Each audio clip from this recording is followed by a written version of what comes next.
പവിത്രത്തിന്റെ upcoming എപ്പിസോഡിലേക്ക് എല്ലാവർക്കും സ്വാഗതം. അങ്ങനെ പല രാത്രികളിലായി പല പെൺകുട്ടികളെയും കാണാതാവുന്നു. ഇതിനെക്കുറിച്ച് അന്വേഷിച്ചുകൊണ്ടാണ് നമ്മുടെ വിക്രം നടക്കുന്നത്. അതിന്റെ ഭാഗമായി വിക്രം രാധയുടെ വീട്ടിലെത്തുന്നു. രാധയുടെ ഭർത്താവായ പരമുവിനെ ഇക്കാര്യത്തിൽ എന്തെങ്കിലും പങ്കുണ്ടോ എന്നറിയാൻ വേണ്ടിയാണ് വിക്രം അവിടെ എത്തുന്നത്. ഇക്കാര്യം നേരിട്ട് തന്നെ വിക്രം പരമുവിനോട് ചോദിക്കുന്നുണ്ട്.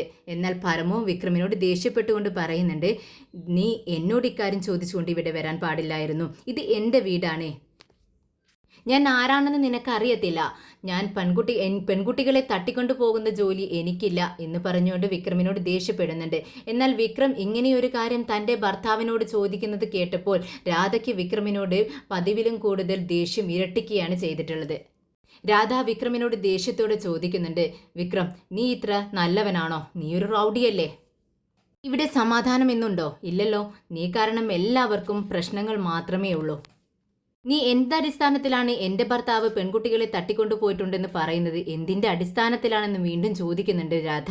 ഇത് കേട്ട് വിക്രം പറയുന്നുണ്ട്, ഇവൻ്റെ ജ്യേഷ്ഠൻ ഇക്കാര്യം തന്നെയാണ് ചെയ്തുകൊണ്ടിരുന്നത്. അവനെ മയക്കുമരുന്നും കച്ചവടവും പെൺകുട്ടികളെ തട്ടിക്കൊണ്ടു പോകുന്ന ജോലിയും അവനക്ക് പതിവായിരുന്നു. അതിൻ്റെ പേരിലാണ് ഞാനും അവനും തമ്മിൽ പ്രശ്നമുണ്ടായത്. അതുകൊണ്ട് അവൻ്റെ അനിയനായ ഇവനും അത്തരം ജോലികളുമായി ബന്ധമുണ്ടോ എന്നറിയാൻ വേണ്ടിയാണ് ഞാനിവിടെ വന്നതെന്ന് പറയുന്നു.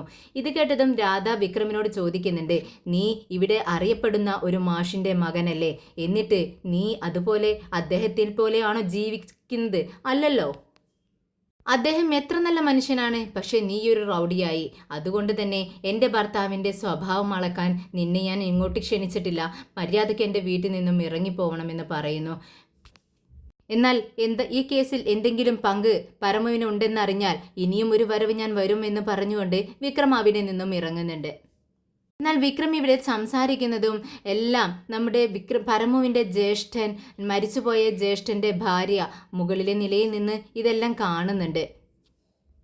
അതുപോലെ അന്ന് രാത്രി ഒരു പെൺകുട്ടി ജോലി കഴിഞ്ഞ് നടന്നു വരുവാണ്. ആ പെൺകുട്ടിക്ക് എന്തോ ഒരു ഡൗട്ട് തോന്നുന്നുണ്ട്. തന്നെ ആരോ പിന്തുടരുന്നുണ്ടോ എന്നിങ്ങനെ തോന്നുവാണ്. ഇടയ്ക്കിടയ്ക്ക് തിരിഞ്ഞു നോക്കുന്നുണ്ട്. പക്ഷേ ആരെയും കാണുന്നില്ല. വീണ്ടും ചുറ്റുപാടും നോക്കുന്നുണ്ട്. ആരെയും തന്നെ കാണുന്നില്ല.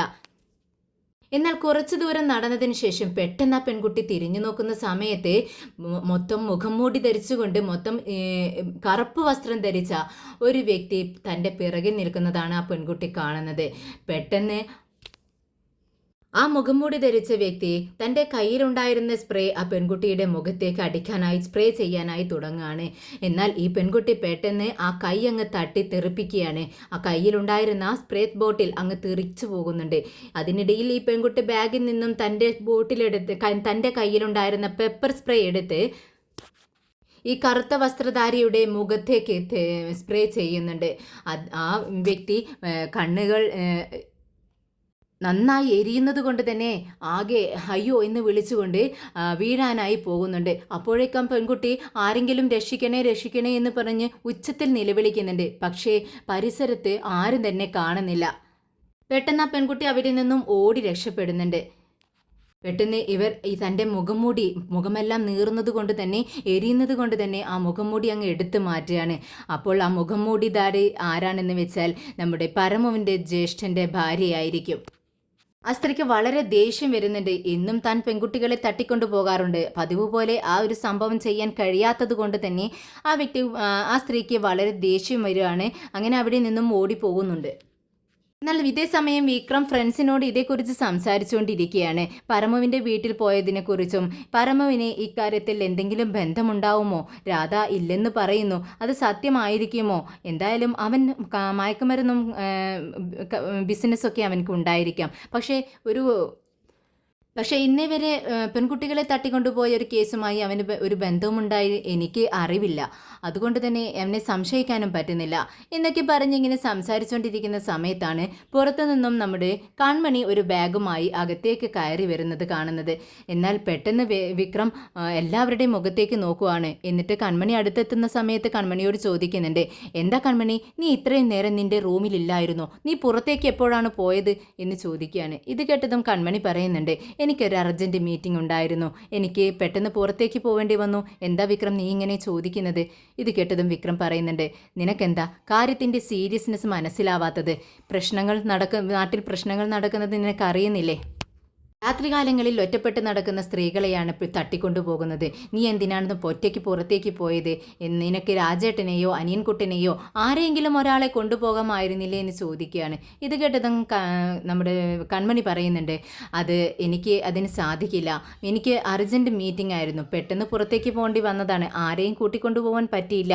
പിന്നെ ഞാൻ എന്തിനു പേടിക്കണം? ഞാൻ വിക്രമിൻ്റെ വീട്ടിലെ പെൺകുട്ടിയല്ലേ, അതുകൊണ്ട് എന്നെ തൊടാൻ ആർക്കും കഴിയില്ല. ഇത് കേട്ടതും രാജേട്ടൻ ചോദിക്കുന്നുണ്ട്, എടി കൺമണി, നീ വിക്രമിൻ്റെ വീട്ടിലെ പെൺകുട്ടിയാണെന്ന് തട്ടിക്കൊണ്ടുപോകാൻ വരുന്ന ആൾക്ക് അറിഞ്ഞില്ലെന്ന് വരാം.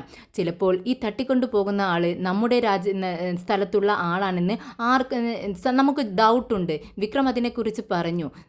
ഇവിടെയുള്ള ആളായിരിക്കില്ല ഈ തട്ടിക്കൊണ്ടു പോകുന്നതെന്നാണ് വിക്രമിൻ്റെ നിഗമനം എന്ന് പറയുന്നു. ഇത് കേട്ടതും കൺമണി പറയുന്നുണ്ട്, ഇല്ല, തട്ടിക്കൊണ്ടു പോകുന്ന ആളോട് അഥവാ അയാൾക്ക് അറിയില്ലെങ്കിലും കൊണ്ടുപോകുന്ന സമയത്ത് ഞാൻ വിളിച്ചു പറഞ്ഞോളാം ഞാൻ വിക്രമിൻ്റെ വീട്ടിലെ പെണ്ണാണെന്ന്. അന്നേരം എന്നെ വെറുതെ വിടുമെന്നാണ് കൺമണി പറയുന്നത്. ഇതെല്ലാം കേട്ട് ദേഷ്യത്തോടെ നിൽക്കുന്ന വിക്രം കൺമണിയോട് പറയുന്നുണ്ട്, അതെ, ഇനി മേലാൽ ഒറ്റയ്ക്ക് നീ പുറത്തേക്ക് പോകരുത്, ഞാൻ പറയുന്നത് നീ അങ്ങനെ അനുസരിച്ചാൽ മതി എന്ന് പറയുമ്പോൾ കൺമണി പറയുന്നുണ്ട്, അല്ല, ഇനി ഒരു പക്ഷേ എന്നെ ആരെങ്കിലും തട്ടിക്കൊണ്ടുപോയാൽ നിങ്ങൾ എന്നെ വന്ന് രക്ഷിക്കില്ലേ എന്ന് ചോദിക്കുകയാണ്. അതെല്ലാം പിന്നത്തെ വിഷയമല്ലേ കൺമണി, നീ ജാഗ്രതയോടെ ഇരിക്കണമെന്ന് പറയുന്നു. എന്നാൽ കൺമണി വിട്ടുകൊടുക്കാൻ തീരുമാനിക്കുന്നില്ല. കൺമണി വീണ്ടും വിക്രമിനോട് ചോദിക്കുന്നുണ്ട്, അല്ല, വേദയെ കാണാനില്ലെന്ന് പറഞ്ഞപ്പോൾ നീ കടലിൽ പോയിട്ടും വേദയെ രക്ഷിച്ചുകൊണ്ട് വന്നു, പിന്നെ ഈ ഒരു ചെറിയ സ്ഥലത്ത് എന്നെ കാണാതായില്ലെന്ന് പറയുന്ന സമയത്ത് ഇവിടെ നിന്നും എന്നെ രക്ഷിച്ചു കൊണ്ടുവരാൻ എന്താ വിക്രം നിനക്ക് പറ്റില്ലേ എന്ന് ചോദിക്കുന്നുണ്ട്. കൺമണിയുടെ വാക്കുകൾ കേട്ട് രാജേട്ടൻ പറയുന്നുണ്ട്, എന്താ കൺമണി നീ ഇങ്ങനെയൊക്കെ സംസാരിക്കുന്നത്? വിക്രമിന്റെ സ്വഭാവത്തെക്കുറിച്ച് നിനക്ക് അറിയാവുന്നതല്ലേ. വിക്രം എന്തെങ്കിലും ഒരു കാര്യത്തിൽ ഇറങ്ങിത്തിരിച്ചാൽ അതിൽ വിജയിച്ചിട്ടേ അവൻ വരത്തുള്ളൂ. അതുപോലെ തന്നെയാണ് ഇക്കാര്യവും. എല്ലാ പെൺകുട്ടികളെയും ആരാണ് തട്ടിക്കൊണ്ടു പോകുന്നതെന്ന് കണ്ടുപിടിച്ച് പെൺകുട്ടികളെയെല്ലാം വീട്ടിലേക്ക് തിരിച്ചു കൊണ്ടുവരും വിക്രം, അതെനിക്ക് ഉറപ്പാണെന്ന് പറയുന്നു. അതൊക്കെ ശരി തന്നെ രാജേട്ടാ, പക്ഷേ എന്ത് ചെയ്യുന്നുണ്ടെങ്കിലും അത് എത്രയും പെട്ടെന്ന് തന്നെ ചെയ്യാൻ വേണ്ടി പറയണം. ഇപ്പോൾ പെൺകുട്ടികളുടെ എല്ലാം വിരലുകളാണ് വെട്ടി ബോക്സിലാക്കി കൊണ്ട് വിടുന്നത്. പക്ഷേ അവരുടെ തല വെട്ടാൻ ഇയാൾക്ക് ഈ തട്ടിക്കൊണ്ടുപോകുന്ന ആൾക്ക് അത്ര സമയമൊന്നും വേണ്ടി വരില്ല എന്നാണ് എൻ്റെ നിഗമനമെന്ന് കൺമണി വിക്രമിനെ നോക്കിക്കൊണ്ട് പറയുന്നു. കൺമണിയുടെ വാക്കുകൾ കേൾക്കുന്ന സമയത്തെ വിക്രം ആകെ സ്തംഭിച്ചു നിൽക്കുന്നു. ആകെ മരവിച്ചു പോകുന്നു. അവൻ ഒരിക്കലും കേൾക്കാൻ ആഗ്രഹിക്കാത്ത കാര്യങ്ങളാണ് കൺമണി പറഞ്ഞത്. കൺമണി ഇത് പറഞ്ഞുകൊണ്ട് റൂമിലേക്ക് കയറി പോകുന്നുണ്ട്. എന്നാൽ പിറ്റേ ദിവസം 6 യുവാക്കളെ ഓവർഡോസ് മയക്കുമരുന്ന് ഉപയോഗിച്ചതുകൊണ്ട് തന്നെ കോമ സ്റ്റേജിലായി ഹോസ്പിറ്റലിൽ എത്തുന്നു. അവരുടെ ബന്ധുക്കളെല്ലാം കരഞ്ഞ് ബഹളം വെച്ച് ഹോസ്പിറ്റലിന് പുറത്ത് നിൽക്കുന്നുണ്ട്. എന്നാൽ ഡോക്ടർ പുറത്തേക്ക് വരുന്ന സമയത്ത് എല്ലാവരും ഓടിച്ചെല്ലുവാണ്. എന്താണ് എൻ്റെ കുഞ്ഞിൻ്റെ കാര്യം എന്തായി എന്ന് ചോദിച്ചുകൊണ്ടാണ് അവർ നിലവിളിക്കുന്നത്. എന്നാൽ ഡോക്ടർ പറയുന്നുണ്ട്, പോലീസ് വരട്ടെ, എന്നിട്ട് മാത്രമേ ഞങ്ങൾക്ക് വ്യക്തമായൊരു മറുപടി പറയാൻ പറ്റത്തുള്ളൂ എന്ന് പറയുന്നുണ്ട്. അപ്പോഴേക്കും പോലീസും കളക്ടറും വേദിയും എല്ലാവരും അങ്ങോട്ടേക്ക് വരുന്നുണ്ട്. രോഗികളുടെ ബന്ധുക്കളെയെല്ലാം വേദ സമാധാനിപ്പിച്ച് നിർത്തുന്നുണ്ട്. വേദ ഡോക്ടറോട് രോഗികളുടെ ഇപ്പോഴത്തെ സിറ്റുവേഷനെ കുറിച്ച് തിരക്കുന്നുണ്ട്. എന്നാൽ കുറച്ച് ക്രിട്ടിക്കൽ സ്റ്റേജിലാണ്, എത്ര പേർ രക്ഷപ്പെടുമെന്ന് പറയാൻ പറ്റത്തില്ല, എല്ലാവരും ഓവർഡോസ് മരുന്ന് കുത്തിവെച്ചിട്ടുണ്ട് എന്ന് പറയുന്നു. ഇത് കേട്ടതും കപിലിൻ്റെ മുഖത്തേക്ക് വേഗ തുറിച്ചു നോക്കുന്നുണ്ട്. എന്നിട്ട് കപിലിനോട് ചോദിക്കുന്നുണ്ട്, എന്താ കപിലൻ ഇത്, നിങ്ങൾ ഇവിടെ നടക്കുന്ന കാര്യങ്ങളൊന്നും അറിയുന്നില്ലേ എന്ന് ചോദിക്കുന്നുണ്ട്. എന്നാൽ കപിലൻ തല താഴ്ത്തി നിൽക്കുന്നുണ്ട്. അപ്പോഴേക്കും വേദയുടെ ഫോണിലേക്ക് ഒരു കോൾ വരുന്നു. കോൾ ആരുടെയാണെന്ന് നോക്കിക്കൊണ്ട് വേദ കപിലനോട് പറയുന്നുണ്ട്, കണ്ടോ, മിനിസ്റ്ററാണ് വിളിക്കുന്നത്, ഞാൻ എന്ത് മറുപടി പറയണം? എന്നാൽ കപിലൻ വേദയോട് മാപ്പിരക്കുന്നത് പോലെ പറയുന്നുണ്ട്, വേദ പ്ലീസ്, സോറി, ഇനി ഇങ്ങനെ സംഭവിക്കില്ല, ഞാൻ ശ്രദ്ധിച്ചോളാം എന്ന് പറയുന്നു. ഉടനെ തന്നെ വേദ പറയുന്നുണ്ട്, ശരി, ഇത്തവണത്തേക്ക് ഞാൻ എന്തെങ്കിലും കാരണം പറഞ്ഞൊഴിഞ്ഞുകൊള്ളാം, നീ ഇനി ശ്രദ്ധിക്കണമെന്ന് പറയുന്നു. അപ്പോഴേക്കും മിനിസ്റ്ററിൻ്റെ കോൾ വേദ അറ്റൻഡ് ചെയ്യാണ്. മിനിസ്റ്റർ വളരെ ദേഷ്യത്തോടു കൂടിയാണ് സംസാരിക്കുന്നത്. എന്താ നിങ്ങളവിടെ എന്തെടുക്കുവാണ്? പ്രശ്നങ്ങളെല്ലാം അറിഞ്ഞില്ലേ? ചില കുട്ടികൾ മരിച്ചു എന്നൊക്കെ കേൾക്കുന്നു. ഇത് കേട്ടതും വേദ പറയുന്നുണ്ട്, സാർ അത് വെറുതെ പറയുന്നതാണ്, കോമ സ്റ്റേജിലാണ്, ഞാനിവിടെ ഹോസ്പിറ്റലിലുണ്ട്. ഇത് കേട്ട് മിനിസ്റ്റർ പറയുന്നുണ്ട്, ഓഹോ, കോമ സ്റ്റേജിലാണ് അല്ലേ, അതുപോരെ, നിങ്ങൾ ഗവൺമെന്റിന് ചീത്തപ്പേര് വാങ്ങിത്തരാൻ വേണ്ടിയാണോ അവിടെ കളക്ടറായി ജോലി ചെയ്യുന്നത് എന്ന് ചോദിക്കുകയാണ്. ഞാൻ ശ്രദ്ധിക്കാം സാർ, സോറി സാർ എന്ന് പറയുന്നു. എന്നാൽ ഇത് കേട്ട് മിനിസ്റ്റർ പറയുന്നുണ്ട്, നിങ്ങൾക്ക് ഞാൻ ഒരാഴ്ചത്തേക്ക് സമയം തരാം. അവിടുത്തെ സിറ്റുവേഷൻസ് എല്ലാം സോൾവ് ചെയ്യണം നിങ്ങൾ, അല്ലാന്നുണ്ടെങ്കിൽ ഇതിൻ്റെ ഭവിഷ്യത്ത് നിങ്ങൾ അനുഭവിക്കേണ്ടി വരുമെന്ന് പറയുന്നുണ്ട്. മിനിസ്റ്ററുടെ കോൾ കട്ടായതും വേദിയും കപിലനും ഹോസ്പിറ്റലിൽ നിന്നും മടങ്ങുന്നുണ്ട്. രാത്രിയായതും പതിവ് പോലെ കമലാമ്മയും നമ്മുടെ ശ്രീജയും ചപ്പാത്തി ഉണ്ടാക്കിക്കൊണ്ടിരിക്കുകയാണ്. നമ്മുടെ നന്ദിനിയാണെങ്കിൽ ഉരുളക്കിഴങ്ങിൻ്റെ തൊലിയൊക്കെ കളഞ്ഞുകൊണ്ടിരിക്കുന്നു. എന്നാൽ പുറത്തുനിന്നും പെട്ടെന്ന് വിനയൻ അങ്ങോട്ടേക്ക് കയറി വരുന്നുണ്ട്. നന്ദിനി വിനയൻ്റെ മുഖത്തേക്ക് നോക്കുന്നു. വിനയൻ പെട്ടെന്ന് തൻ്റെ പോക്കറ്റിലുള്ള കവർ ഇങ്ങനെ എടുത്ത് കാണിക്കുകയാണ് നന്ദിനിക്ക്. എന്നാൽ ആരും ഇത് ശ്രദ്ധിക്കുന്നില്ല. നന്ദിനി അതെന്താണെന്ന് ആംഗ്യഭാഷയിൽ ചോദിക്കുന്നുണ്ട്. നീ റൂമിലേക്ക് വാ, നിനക്കുള്ള സാധനമാണെന്ന് നന്ദിനിക്ക് മനസ്സിലാവുന്ന തരത്തിൽ നമ്മുടെ വിനയൻ പറയുന്നുണ്ട്. ശരി എങ്കിൽ നിങ്ങൾ മുകളിൽ റൂമിലേക്ക് പോയിക്കോളൂ, ഞാൻ വരാമെന്ന് ആംഗ്യഭാഷയിൽ നന്ദിനിയും പറയുന്നു. എന്നാൽ പെട്ടെന്ന് നമ്മുടെ വിശ്വം ചോദിക്കുന്നുണ്ട്, എടാ വിനയ, നീ ഇതുവരെ എവിടെയായിരുന്നു? നിന്നോടൊരു കാര്യം ഞാൻ പറഞ്ഞേൽപ്പിച്ചിട്ടുണ്ടായിരുന്നതല്ലേ, നീ അതെന്താ ചെയ്യാതിരുന്നത് എന്ന് ചോദിക്കുകയാണ്. ഇത് കേട്ടതും പെട്ടെന്ന് അങ്ങ് സ്റ്റെക്കാവുകയാണ് വിനയൻ. എന്നിട്ട് പറയുന്നുണ്ട്, സോറി ചേട്ടാ, ഞാൻ അതങ്ങ് മറന്നുപോയി, ഇനി അങ്ങനെ ഉണ്ടാവില്ല, ഞാൻ പിന്നെ നാളെ നേരാവണ്ണം ചെയ്തോളാം എന്ന് പറയുകയാണ്. ഇത് കേട്ട് ശ്രീജ പറയുന്നുണ്ട്, വിനയ, എന്തെങ്കിലും ഒരു കാര്യം ഏറ്റുകഴിഞ്ഞാൽ അത് കൃത്യമായി ചെയ്തിരിക്കണം.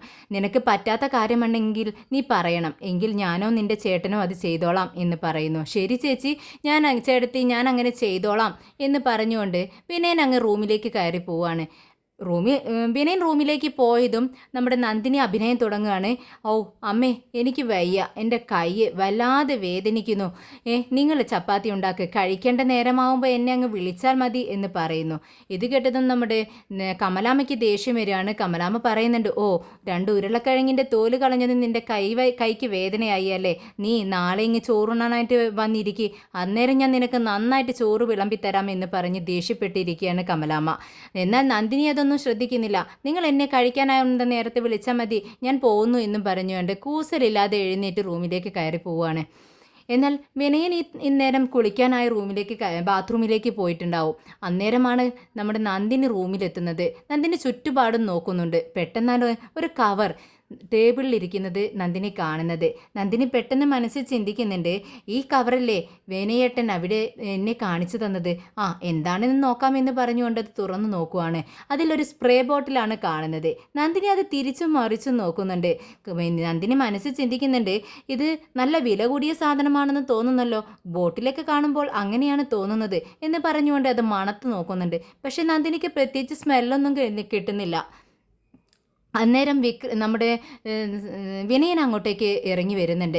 വിനയൻ പറയുന്നുണ്ട്, നീ ഇത് കണ്ടോ, നിനക്ക് ഏറ്റവും ഉപകാരപ്രദമായൊരു സാധനമാണ് ഞാൻ കൊണ്ടുവന്നിരിക്കുന്നത്, നിനക്ക് ഇഷ്ടപ്പെട്ടോ എന്ന് ചോദിക്കുകയാണ്. ഇത് കേട്ട് നന്ദിനി പറയുന്നുണ്ട്, പിന്നെ ഇഷ്ടപ്പെടാതെ, ഇത് കണ്ടിട്ട് വില കൂടിയ സാധനമാണെന്ന് തോന്നുന്നല്ലോ, നിങ്ങൾക്കിത് എവിടെ നിന്ന് കിട്ടി, ഇതിനുള്ള കാശൊക്കെ എവിടെയാ എന്ന് ചോദിക്കുകയാണ്.